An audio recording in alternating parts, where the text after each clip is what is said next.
हाँ जी, क्या हाल चाल। तो अपन संकरण के प्रकार पढ़ रहे थे और संकरण के प्रकार में अपन ने देख लिया था एसपी, sp2 और sp3। अब उनके एग्जाम्पल भी देख लिए थे। अब उनसे आगे चलते हैं। फोर्थ नंबर अपना कौन सा है? sp3d। sp3d। अब इसी में अपने ये भी पढ़ लेंगे sp3d या dsp3, दोनों को साथ ही देख लेंगे। ये वाला वैसे तो कोऑर्डिनेशन कंपाउंड में आता है, और अपन ने एक एग्जांपल देख लेंगे यहाँ पे भी इसका। ठीक है, तो देखो, जब sp था तब n का मान कितना था? 2। और ज्यामिति कैसी थी? लीनियर। जब sp2 था तब n का मान कितना था? 3। और ज्यामिति कैसी थी अपनी? Trigonal planar. और sp3 n का मान कितना था? 4। और यहाँ पे ज्यामिति कैसी थी? टेट्राहेड्रल। ऐसे ही जब sp3d होगा, sp3d होगा, तो n का मान कितना हो जाएगा यहाँ पे? 5। अब देखो, n का मान 2 है तो कक्षक भी कितने हैं? 2। n का मान 3 है तो कक्षक भी कितने हैं? 3। 4 है तो 4, 5 है तो 5।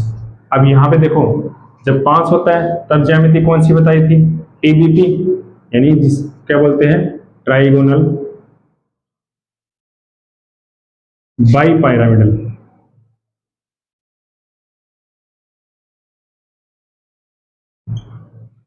और इसमें एक ज्यामिति और मिलती है, कौन सी?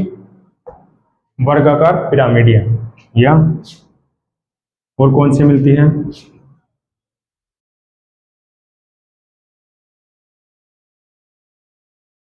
Square pyramidal. ये दोनों की दोनों ज्यामिति मिल सकती है। जब संकर्ण कौन सा होगा?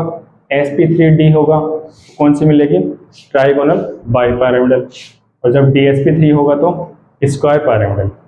ये वाला एग्जांपल अपने कोऑर्डिनेशन में पढ़ेंगे। ठीक है, इसका एक एग्जांपल देख लेंगे यहाँ पे भी। अब ये देखना है, इतना तो हमने पढ़ ही लिया था।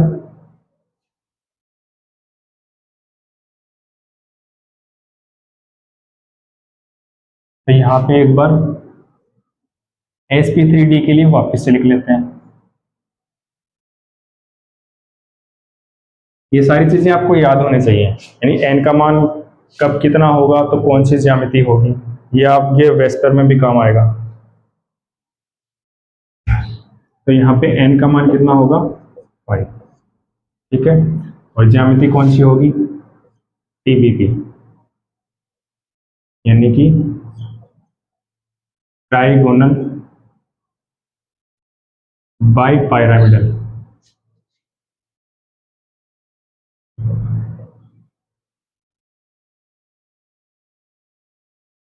और दूसरी कौन सी होगी? Square pyramidal.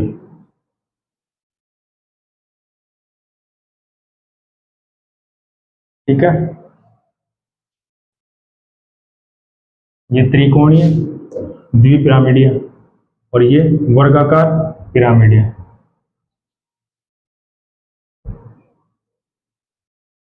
वर्गाकार पिरामिडीय। और ये कौन सी है? त्रिकोणीय द्विपिरामिडीय।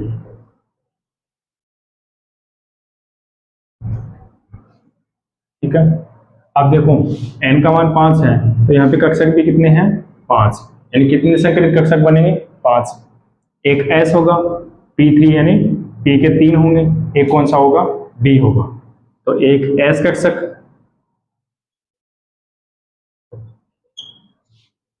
प्लस में p के 3, p में 3 ही होते हैं और तीनों आ जाएंगे। तो 3 कौन कौन से हैं? एक px, पी वाई और पी जेड तीनों आ जाएंगे।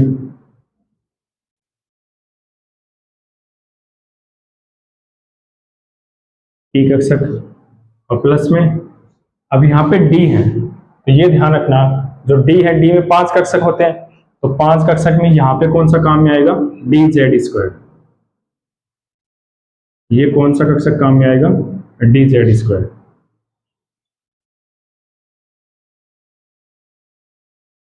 ठीक है, अब ये 500 के 500 कक्षक मिलके कितने संकृत कक्षक बनाएंगे, जितने कक्षक मिक्स होते हैं उतने ही क्या बनते हैं, संकृत कक्षक।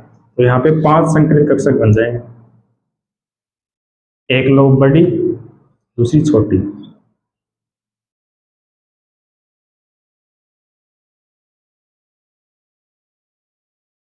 ठीक है, ये क्या हो गए, 5 sp3d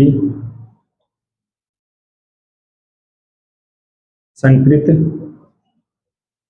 कक्षक। कितने संकृत कक्षक बन गए, 5।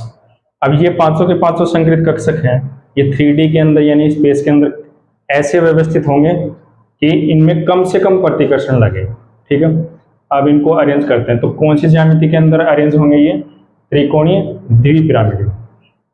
देखो अब अरेंज करते हैं, यहां तक लिख लो एक बार।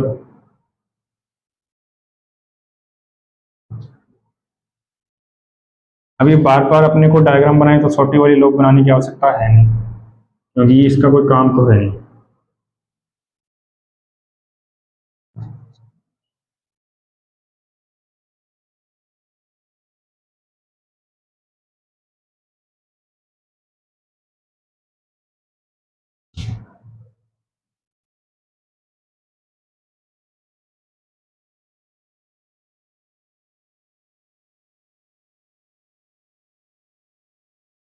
ये इसका सेंटर होगा,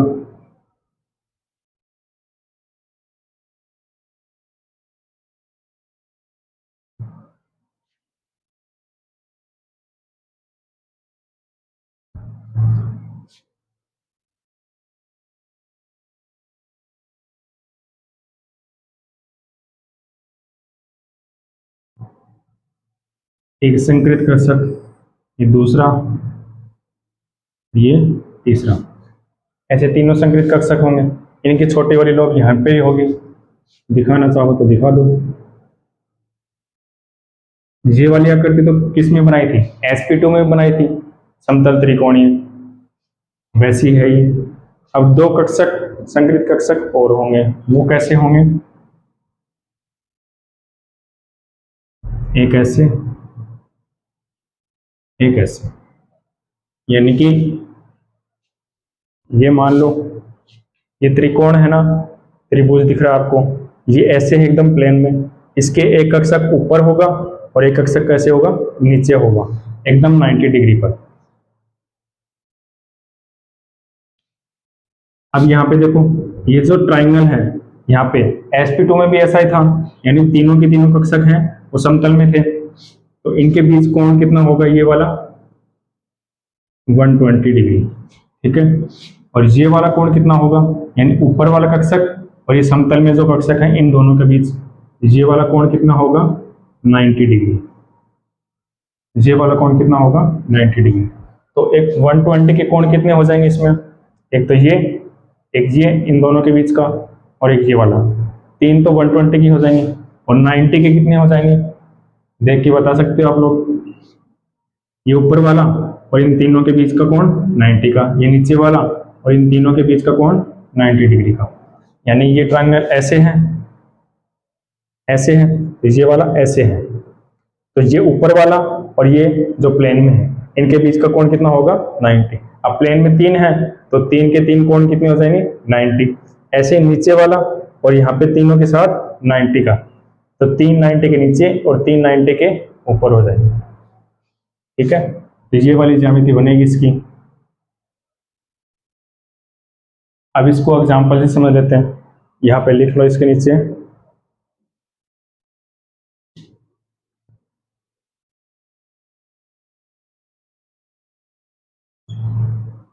ट्राइगोनल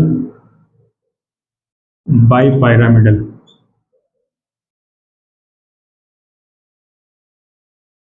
या इसको क्या बोल रहे थे?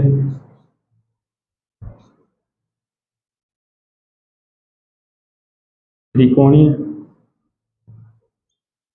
द्विपिरामिडी। अब देखो, जो ये प्लेन में है ना तीनों कक्षक, इनको तो बोलते हैं भूमध्य या निरक्षीय। ये ऊपर वाले हैं, इनको क्या बोलते हैं? अक्षीय। तो ये तो हो गए अक्षीय संकृत कक्षक। कौन कौन से? एक ये ऊपर वाला और ये नीचे वाला, ये दोनों कौन से हो गए? अक्षीय संकृत कक्षक या एक्सियल हाइब्रिड ऑर्बिटल्स। और नीचे वाले तीनों जे वाले कक्षक कौन से होंगे? भूमध्य या निरक्षीय भी बोल सकते हो, संकृत कक्षक। इसको क्या बोलेंगे? Equatorial hybrid orbital. ये अक्षीय कक्षक दोनों, और नीचे वाले ये जो प्लेन में है ये कौन से हो गए? भूमध्य संकृत कक्षक या इक्वाटोरियल। ठीक है, ये डायग्राम बना लो आप लोग, फिर इसका एग्जांपल देखते हैं।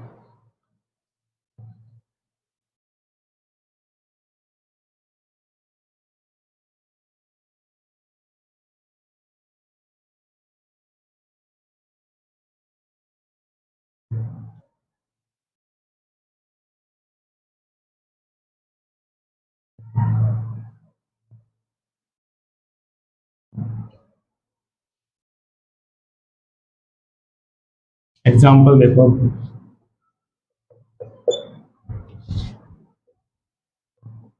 PCl5। ठीक है, अब कोई भी एग्जाम्पल हो, सबसे पहले क्या करना है अपने को? n की वैल्यू निकाल लेंगे। पहले कितनी है? n की वैल्यू निकाल लो इसके लिए। n इक्वल टू 1/2, ब्रैकेट में क्या था? वैलेंस इलेक्ट्रॉन किसके? सेंट्रल एटम यानी केंद्रीय परमाणु। केंद्रीय परमाणु कौन है? फॉस्फोरस। तो फॉस्फोरस के संयोजी कोश में कितने इलेक्ट्रॉन होंगे?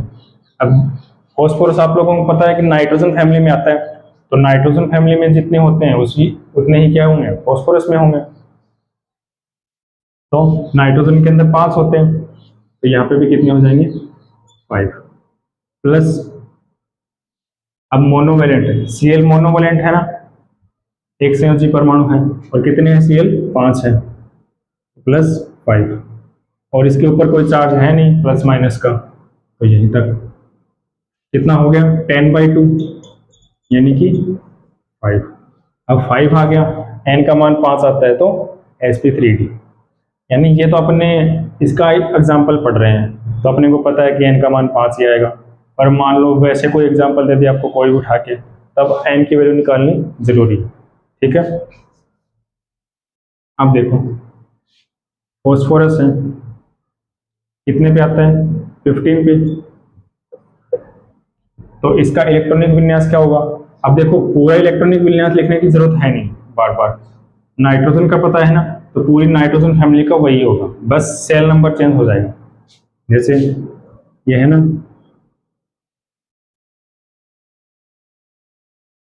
नाइट्रोजन का बाहर वाला कितना था? 2s2 2p3। ऐसे ही इसका बाहर यानी संयोजी कोश वाला इलेक्ट्रॉनिक विन्यास क्या हो जाएगा? यहाँ पे 3 आ जाएगा, 3s2 3p3। ऐसे ही 4s2 4p3, ऐसे ही चलता रहेगा। ठीक है, और अपने को यही चाहिए, बाहर वाला ही, यही अपने काम में आएगा।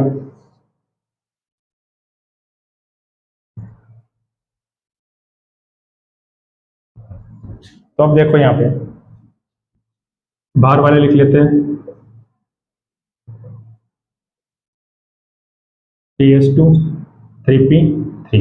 अब क्योंकि थर्ड सेल आ गई, तीसरा कोष आ गया, तो तीसरे कोष में 3d भी होते हैं, यहाँ पे 3d भी लिख लेंगे। 3d कितना है? 0। एस के अंदर 2, पी के अंदर 3 इलेक्ट्रॉन और डी के अंदर 0 इलेक्ट्रॉन। ये तो कौन सा इसका हो गया, तटस्थ अवस्था का। ये हो गई तटस्थ अवस्था, यानी कि ग्राउंड स्टेट। अब एक्साइटेड स्टेट यानी कि उत्तेजित अवस्था में क्या होगा, ये वाला इलेक्ट्रॉन है ये जंप करके कहां चला जाएगा, डी के अंदर चला जाएगा। तो 3s में क्या हो जाएगा 1, 3p एज इट इज, और 3d में क्या हो जाएगा 1।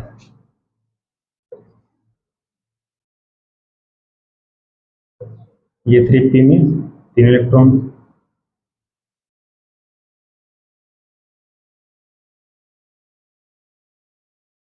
और 3d में 1 इलेक्ट्रॉन। अब देखो संकरण कौन सा है अपना, sp3d। sp3d मतलब एक s 3p और एक d। d कौन सा, dz² होगा ये। तो यहाँ पे ये 500 मिल जाएंगे और क्या बनाएंगे, sp3d। ठीक है, और sp3d कैसे बनेंगे, 5 कक्षक बना लो।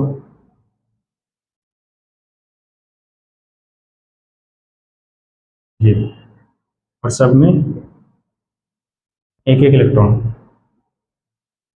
हाँ ठीक है। अब ये सारे के सारे हैं, इनके साथ कौन जुड़ जाएंगे, 5 Cl। 5 संक्रित कक्षक हैं अपने और 5 ही Cl इनके साथ जुड़ जाएंगे। जोड़ दो ऐसे,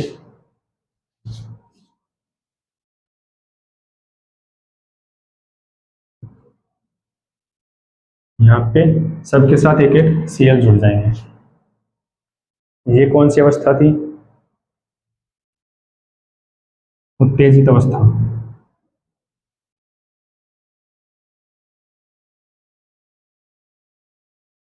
या एक्साइटेड स्टेट।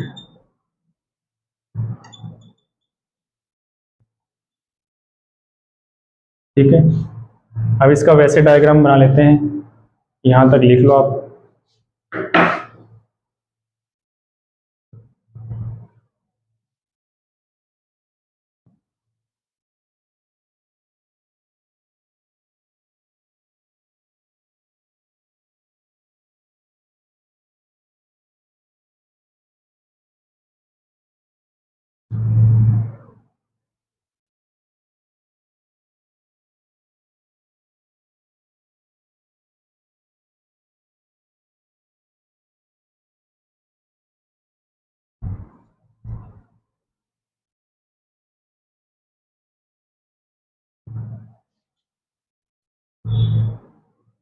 ये फॉस्फोरस है,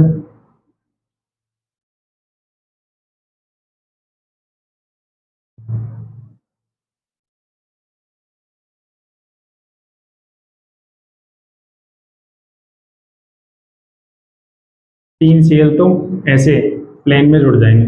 ये कैसे हैं, प्लेन में, यानी कि ऐसे ट्राइंगल है ये। अब दो कैसे होंगे, एक ऊपर और एक नीचे होगा इसके। अब दो Cl कैसे जुड़ेंगे, ये ऐसे। ये हो गया PCl5।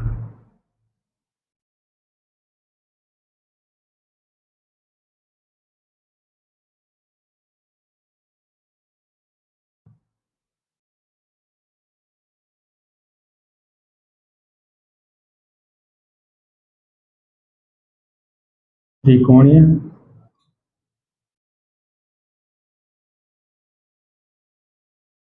द्विपिरामिडीय संरचना बना लो ये। फिर इसका एग्जांपल और देख लेते हैं, DsP3 का।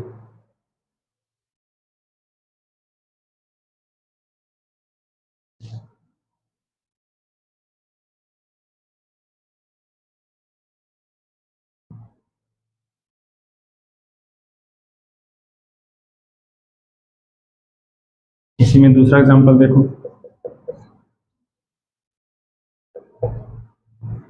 NiCN5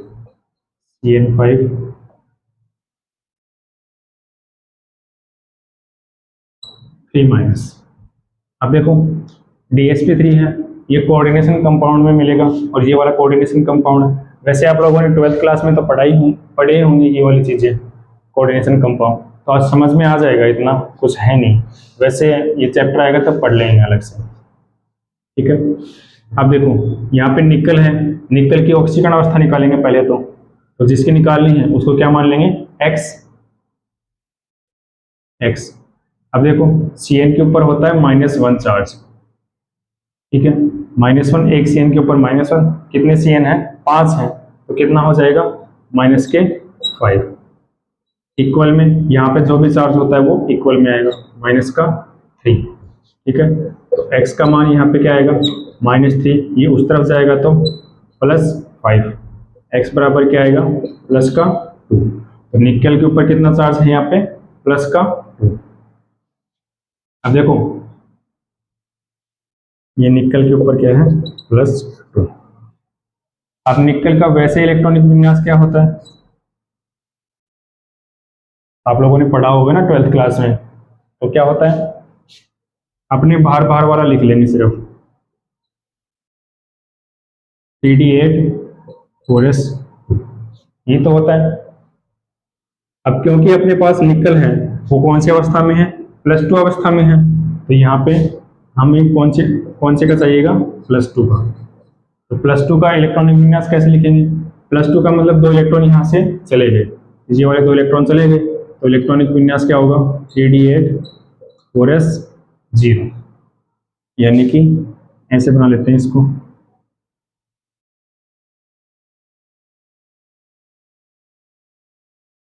यहाँ पे तो इस साइड का मिटा रहा हूँ एक बार मैं,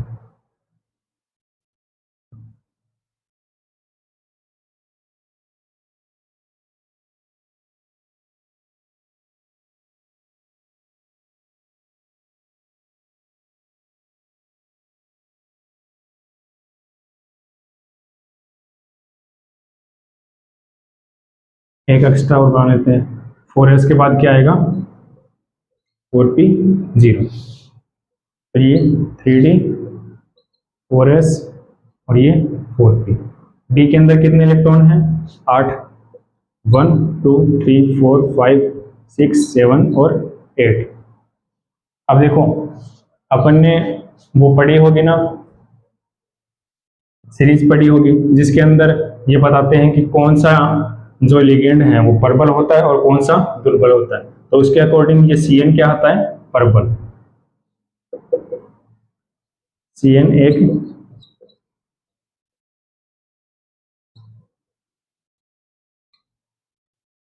प्रबल लिगेंड है, अतः जब भी प्रबल लिगेंड होता है तो क्या होता है, इलेक्ट्रॉनों का युग्मन होता है, तो ये वाला जो अयुग्मित इलेक्ट्रॉन है ये यहाँ पे चला जाएगा, इसमें युग्मन हो जाएगा, अतः इलेक्ट्रॉनों का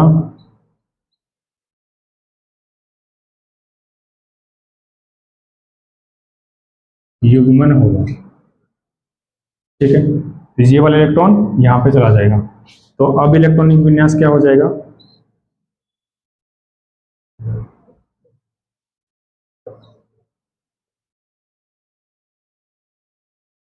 ये 3D 4s और 4p,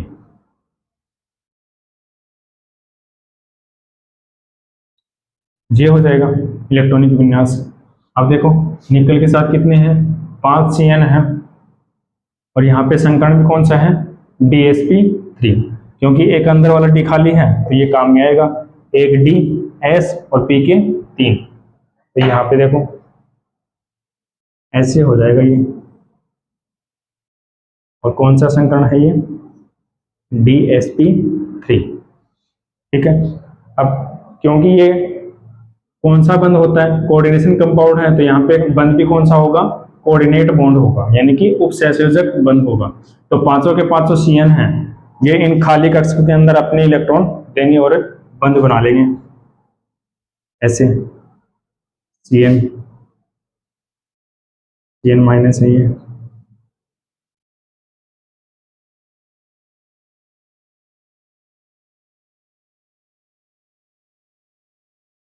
ठीक है।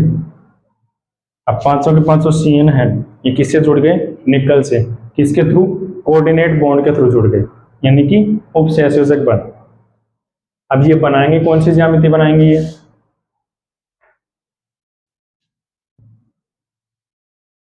वर्गाकार पिरामिड, यानी कि इनकी ज्यामिति ऐसे होगी। ये निकल है,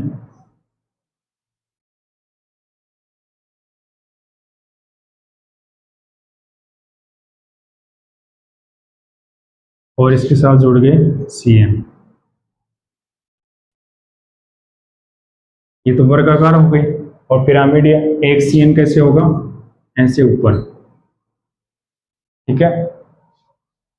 ये होगी NiCN5 3 की ज्यामिति, और ये कैसी है? वर्गाकार पिरामिडियन, स्क्वायर पिरामिडल।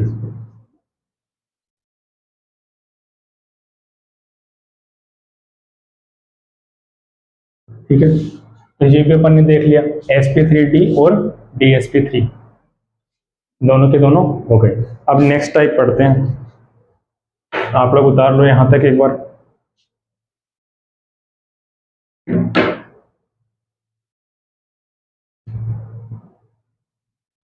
नेक्स्ट अपना कौन सा टाइप है? sp3d2 संकरण। पांचवा प्रकार क्या है? sp3d2।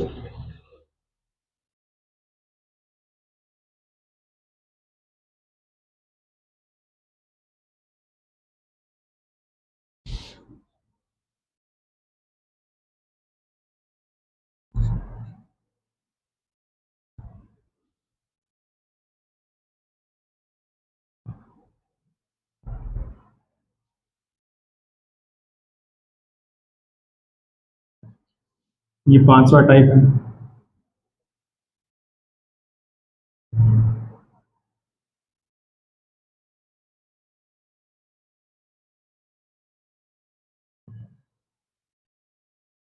जैसे sp3d2 होता है, वैसे ही d2sp3 भी होता है, और उसको डिटेल में अपने कोऑर्डिनेशन में पढ़ेंगे।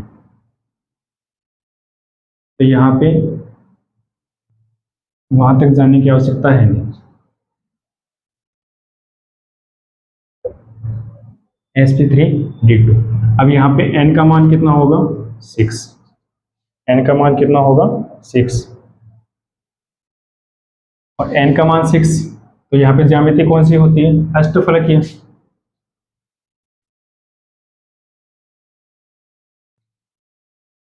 अष्टफलकीय यानी कि ऑक्टाहेड्रल।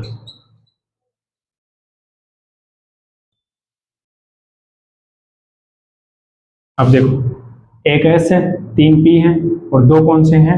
d कक्षक। एक कौन सा होगा? s कक्षक, प्लस में 3 कौन से होंगे? p कक्षक।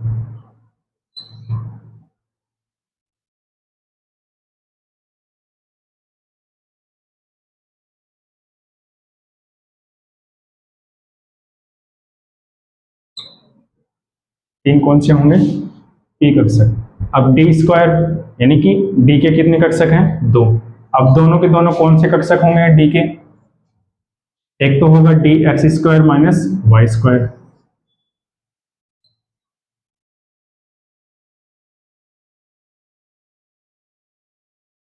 dx² minus Y square, और एक कौन सा होगा?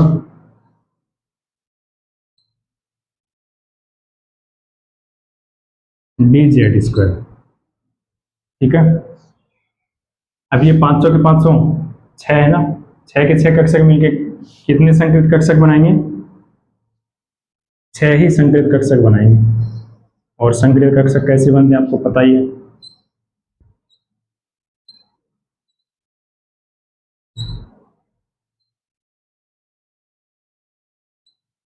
ऐसे। तो मेन इसमें यही ध्यान रखना कि डी वाले जो कक्षक हैं वो कौन से पार्टिसिपेट ले रहे हैं, ठीक है। जो एक्सों के ऊपर होते हैं सिर्फ वही काम में आएंगे यहाँ पे।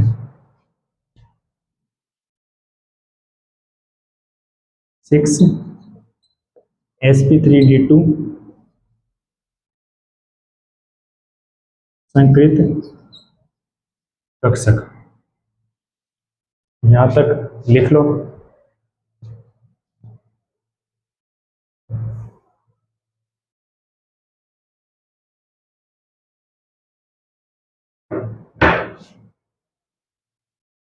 अब अपने इसका एग्जाम्पल देख लेते हैं।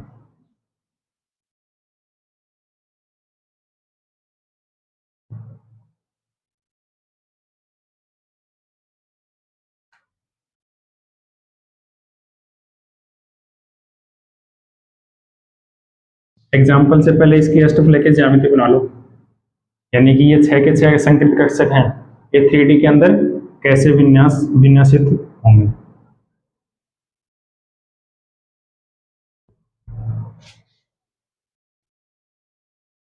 जैसे वर्ग पिरामिड बनाई थी ना अभी अपन ने, उतनी तो सेम ही होती है, बस एक कक्षक नीचे आ जाएगा।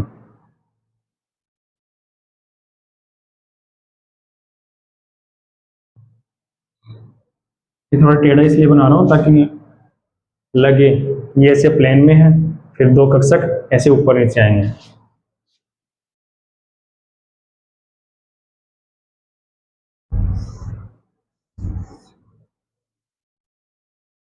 ये हो गया, और 2 कक्षक होंगे ऐसे। ये हो गया अष्टफलकीय ज्यामिति, यानी कि इतनी तो थी वर्गाकार पिरामिड, और एक और पिरामिड नीचे बन जाएगा तो ये अष्टफलकीय हो जाएगी। अब देखो इनके बीच का कोण, ये वाला जो वर्ग है, तो वर्ग के अंदर सारे के सारे ये वाले कोण कितने होंगे, इनके बीच के कोण 90 डिग्री। ये कितना होगा 90 डिग्री। और इसके और इन चारों के बीच में कितने डिग्री का कोण होगा 90 डिग्री। ये भी 90। नीचे वाले और इन चारों के बीच में कोण कितने का होगा 90 डिग्री। ये सारे 90 90 होगी। अब देखो ऊपर वाला ये कक्षक और ये कक्षक, इनके बीच का कोण कितना होगा, ये वाला कितना होगा 180। ये कक्षक और ये कक्षक, इनके बीच का कोण भी 180। ये कक्षक इनके बीच का कोण भी 180। तो 2 टाइप के कोण मिलेंगे यहाँ पे, 90 और 180। ये हो गई आपकी अष्टफलकीय ज्यामिति।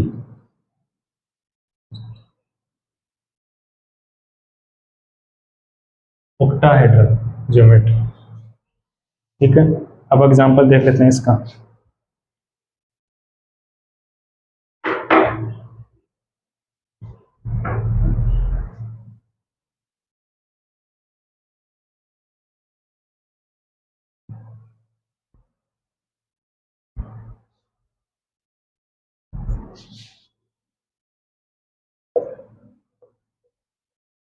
इसका एग्जांपल है SF6, ठीक है। सबसे पहला काम वही n की वैल्यू निकालनी है 1/2। सेंट्रल एटम के अंदर कितने, सेंजिकोस के अंदर कितने इलेक्ट्रॉन हैं, तो सल्फर है। कौन सी फैमिली में आता है, ऑक्सीजन फैमिली में। ऑक्सीजन फैमिली में कितने होते हैं इलेक्ट्रॉन, बाहरी कोश में 6, तो यहाँ पे भी कितने आ जाएंगे 6, प्लस मोनोवेलेंट यानी एक संयोजी परमाणु, फ्लोरीन है मोनोवेलेंट, कितने हैं 6, तो ये भी कितना आ जाएगा 6। कोई चार्ज है नहीं इसके ऊपर, तो यहीं तक ही करेंगे 12/2 यानी कि 6 का मतलब क्या होता है अष्टफलकीय या sp3d2, ठीक है। अब सल्फर है, सल्फर का बाह्य इलेक्ट्रॉनिक विन्यास लिखो। ऑक्सीजन फैमिली से आता है ये, तो ऑक्सीजन का इलेक्ट्रॉनिक विन्यास क्या होता है 2s2 2p4, तो ऐसे ही इसका क्या हो जाएगा 3s2 3p4, ऐसे ही इसका 4s2 5s2 5p4 है, ऐसे ही चलता जाएगा। तो यहाँ पे इसका इलेक्ट्रॉनिक विन्यास क्या होगा, सिर्फ बाहर वाला लिख रहा हूँ मैं, वही काम आएगा अपने 3s2 3p4, क्योंकि थर्ड कोष है, थर्ड कोष के अंदर डी कक्षक भी होते हैं और डी कक्षक होते हैं, तो डी कक्षक के अंदर इलेक्ट्रॉन कितने हैं यहाँ पे 0।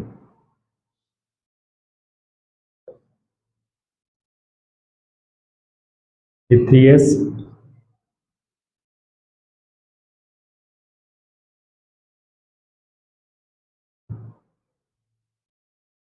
ये 3p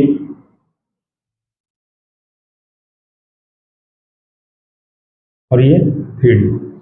ये कौन सा विन्यास हो गया, तलस्थ अवस्था का।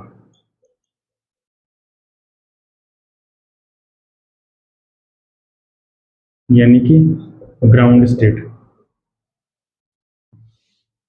अब सल्फर का एक्साइटेड स्टेट का लिखिए। तो देखो एक्साइटेड स्टेट में क्या होगा, ये वाला इलेक्ट्रॉन भी यहाँ पे चला जाएगा और ये वाला इलेक्ट्रॉन यहाँ पे चला जाएगा। एक्साइट होके यानी कुछ ना कुछ एनर्जी लेके डी वाले कोष में, डी वाले कक्षकों में चले जाएंगे। तो यहाँ पे विन्यास क्या होगा, 3s1 3p4 और 3d2।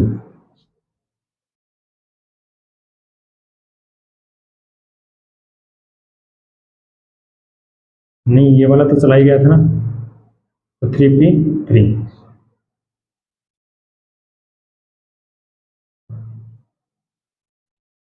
ऐसे। अब देखो संकर अपना कौन सा है, sp3d2, तो एक s 3p और 2d। d कौन से हैं, d x² और -y² और d z² वाले।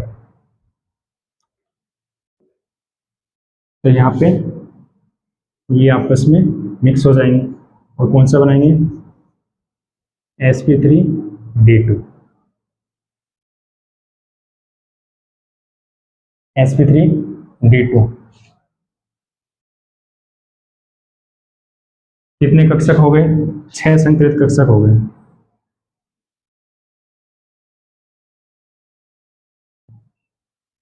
ऐसे ये बना लेंगे और इनके साथ कौन जुड़ जाएंगे, फ्लोरीन। तो इनके साथ कौन जुड़ जाएंगे, फ्लोरीन, एक एक फ्लोरीन जुड़ जाएगा।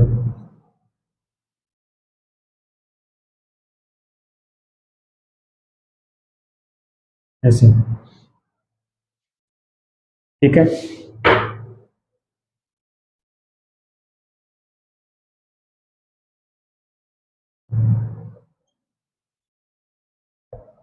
उत्तेजित अवस्था या एक्साइटेड स्टेट,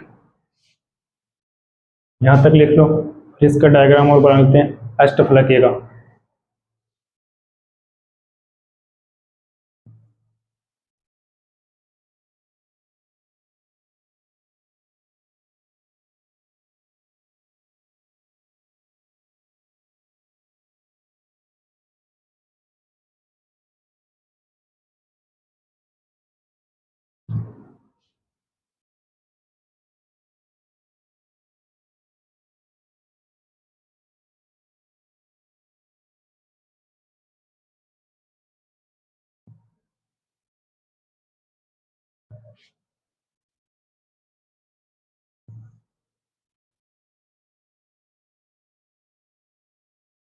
ये बीच में सल्फर होगा और इससे कौन जुड़े हैं, फ्लोरीन, और 2 फ्लोरीन ऐसे ऊपर और ऐसे नीचे। अब देखो यहाँ पे ये वर्ग है जो कि ऐसे है प्लेन में, इसके ऊपर एक फ्लोरीन और इसके नीचे एक फ्लोरीन। अगर इनको मिलाएं, इस फ्लोरीन को यहाँ से मिलाएं, तो ये एक अष्टफलक ही दिखेगा।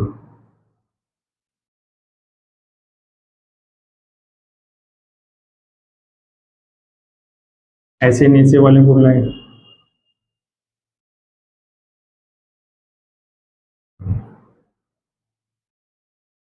ये वाला। अगर इसको वैसे देखें सॉलिड हो तो ये कैसे दिखेगा, अष्टफलक। अष्टफलक यानी 8 फलक होते हैं। जैसे ये दिख रहा ना फलक, ये ये वाला, जैसे त्रिभुज जैसे, ऐसे इसमें पूरे में कितने फलक होते हैं? 8।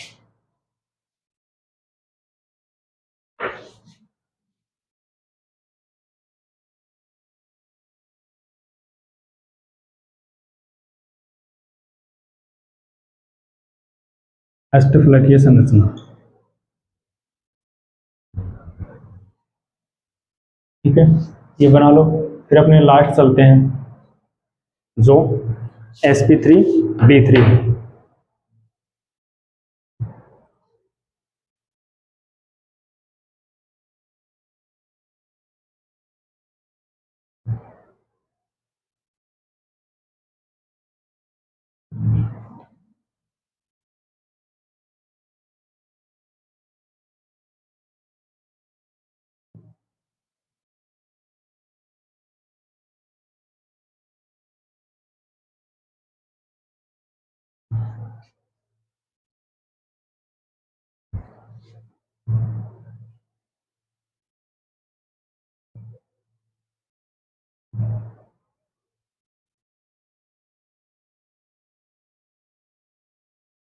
लास्ट कौन सा अपना?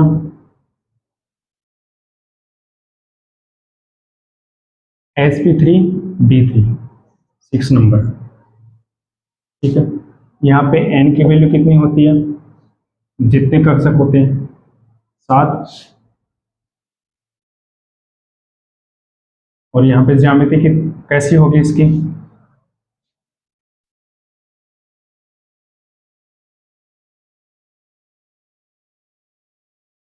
पंचभुजीय द्विपिरामिडी या पंचकोणीय द्विपिरामिडी,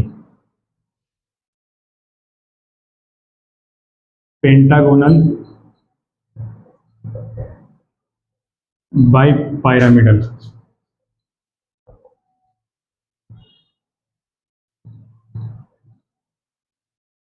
इसी को शॉर्ट में बोल देते हैं पीबीपी। पीबीपी तो n बराबर 5 में थी, और पीबीपी n बराबर 7 में होगी। ठीक है, तो यहाँ पे देखो, एक एस है, 3 पी है, वहां तक तो सेम है, और डी के कितने हैं? 3 कक्षक हैं। तो डी के 3 कौन कौन से होंगे वो देखो।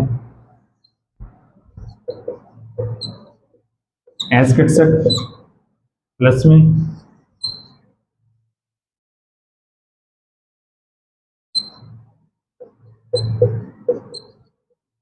पी कक्षक और डी के 3, तो तीनों ये होंगे जो अक्षों के बीच में होते हैं ना, D X Y, Y Z और डी जेड एक्स, वो वाले। तो तीनों की ज्यामिति सेम ही होती है।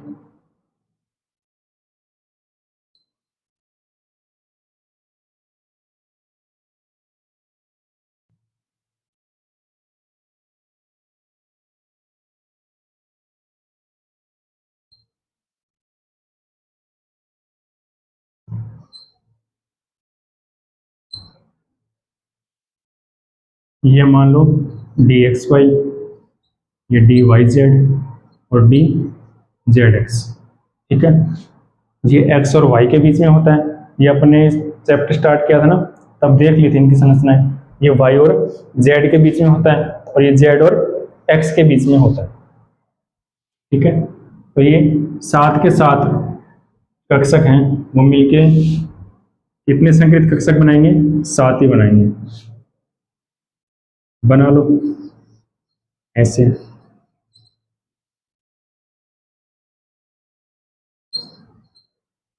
पांच, ये 6 और ये 7, 7 sp3b3 संकृत कक्षक। ठीक है, अब ये 7 के 7 sp3d3 संकृत कक्षक हैं। ये 3D के अंदर कैसे अरेंज होंगे? पंचभुजीय द्विपिरामिड, इस वाली आकृति में अरेंज होंगे, ताकि इनके बीच में कम से कम प्रतिकर्षण लगे। अब ये ज्यामिति बना के देख लेते हैं कैसी होती है।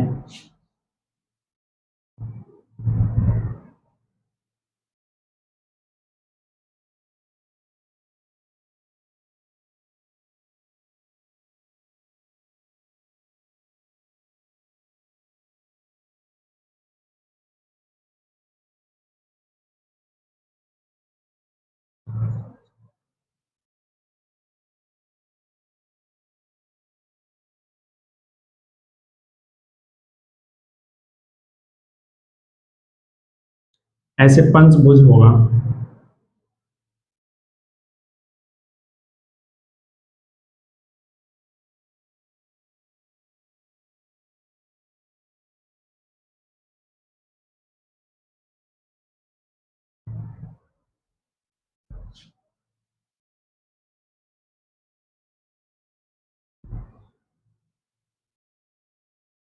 थोड़ा बड़ा बना देते हैं, ज्यादा ही छोटा हो गया।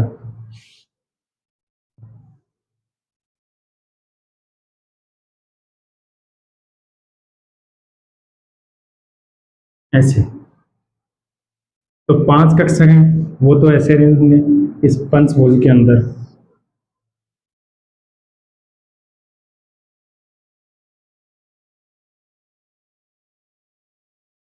ऐसे, ठीक है। बचे हुए 2 वो ऐसे अरेंज होंगे, एक इसके ऊपर और एक इसके नीचे। ये पंचभुज भी वैसे ही है, समतल के अंदर है, एक इसके ऊपर आएगा और एक इसके नीचे आएगा। तो ऊपर वाला ऐसे दिखा देते हैं, ठीक है। यहाँ पे देखो, ये सारे के सारे हैं, इनके बीच में एक जैसा कोण होगा, और ये वाला कोण कितने डिग्री का होता है? 72 डिग्री। और ये ऊपर वाला और ये 500 के बीच में कोण कितने का होगा? ये 90 डिग्री का, ठीक है। ये ऊपर वाला कक्षक और ये नीचे वाला, इन दोनों के बीच में कोण कितने का होगा? ये कितने का होगा? 180 डिग्री, ठीक है। अब देखो, इनके बीच में कोण तो कितना हो गया? इन जो प्लेन में है इनके बीच में, ये 72, ये भी 72, ये भी 72 और ये भी 72, सारे के सारे बराबर होंगे। और देखो, इसके और इसके बीच में, जैसे ये वाला कक्षक और एक छोड़ के ये वाला कक्षक, यहाँ पे ये वाला कोण कितने का होगा? 144 का, 144 डिग्री। ये आप लोग अलग अलग पेन से दिखा देना ताकि दिख जाए कौन सा कोण कितने का है। फिर से बता देता हूँ, ये जो आपस में कोण है पंचभुज के अंदर, ये कोण कितने का है? 72 डिग्री। ये जो ऊपर वाला कक्षक है और ये पंचभुज के सारे कक्षक हैं, इनके बीच में कोण कितने का है? 92 डिग्री। ऐसे नीचे वाला कक्षक और इस पंचभुज के सारे कक्षक, इनके बीच में कोण कितने का है? 90 डिग्री। ये ऊपर वाला और ये नीचे वाला कक्षक है, एक्सीय है, इनके बीच कोण कितना होगा? 180 डिग्री। अब एक छोड़ के एक कक्षक, इनके बीच में कोण कितना होगा? 144 डिग्री, ठीक है। ये बना लो आप लोग।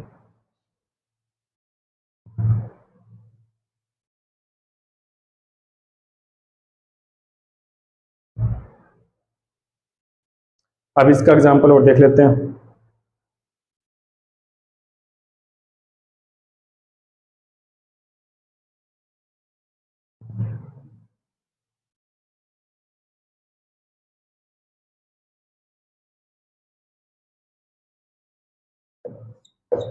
इसका एग्जांपल है IF7। तो सबसे पहला काम क्या करना है? n की वैल्यू निकालनी है, 1/2 आयोडीन।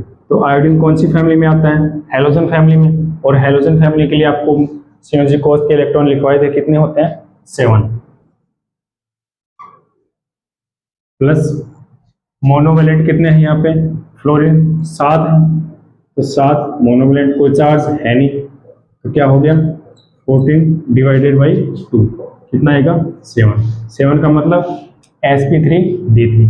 sp3d3 का मतलब पंचभुजीय द्विपिरामिडी, यानी PBP, पेंटागोनल बाइपिरामिडल। अब आयोडीन है, बाहर वाला इलेक्ट्रॉनिक विन्यास लिख सकते हो, वैसे तो 53 पे आता ही है, ऐसे पूरा लिखने जाओगे तो खोलिए काम फिर तुम। तो क्या क्या करेंगे? जैसे फ्लोरीन का होता है वैसे ही आयोडीन का हो जाएगा। फ्लोरीन, क्लोरीन, ब्रोमीन और आयोडीन। फ्लोरीन का क्या होता है? 2s2 2p5, यही तो होता है। ऐसे ही इसका 3s2 3p5, यहाँ पे 4s और ये इसका क्या आ जाएगा? 5s, 5s2 5p5। ये बाहर वाले काम में लेना है, 5d भी आएगा, वो भी लिख लेंगे।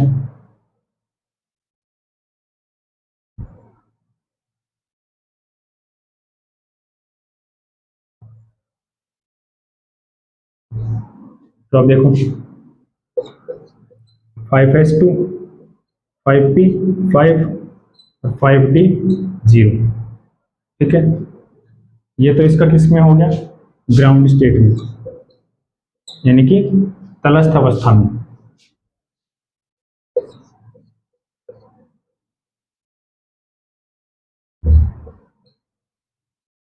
फाइव और डी के अंदर कितने हैं, 0।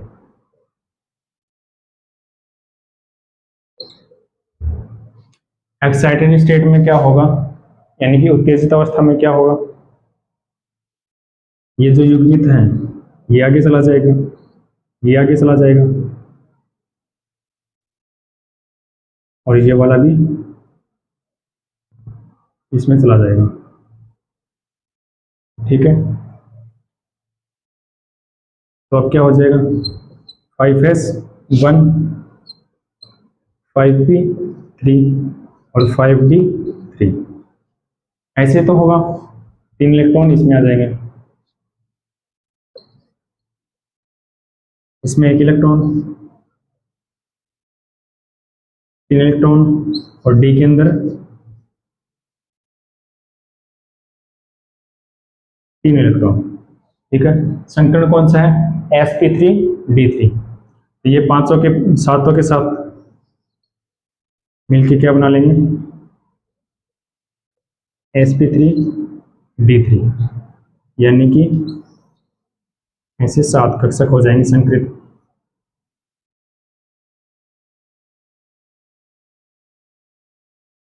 सेवन। अब इनके साथ कौन जुड़ेंगे, 7 फ्लोरीन जुड़ेंगे, 7 फ्लोरीन जोड़ दें इनके साथ ऐसे। और ज्यामिति कैसे बना लेंगे, यहीं पे बना देता हूँ साइड में। ये एक्साइटेड स्टेट है,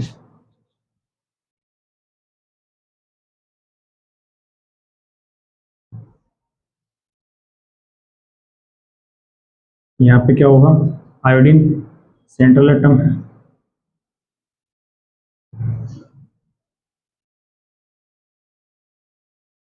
पांच फ्लोरीन तो ऐसे जुड़ जाएंगे,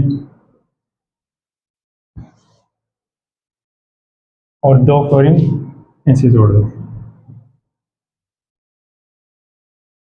ये हो गई IF7 की पंचभुजीय द्विपिरामिडीय। ठीक है, अब एक संकरण और बच गया अपना, कौन सा, DsP2, जो कि कोऑर्डिनेशन में पढ़ेंगे, क्योंकि कोऑर्डिनेशन वाला ही एग्जांपल आएगा इसमें, तो यहाँ पे देखने की आवश्यकता है नहीं, इसको वहीं पे देख लेंगे। ठीक है, तो आज की क्लास यहीं तक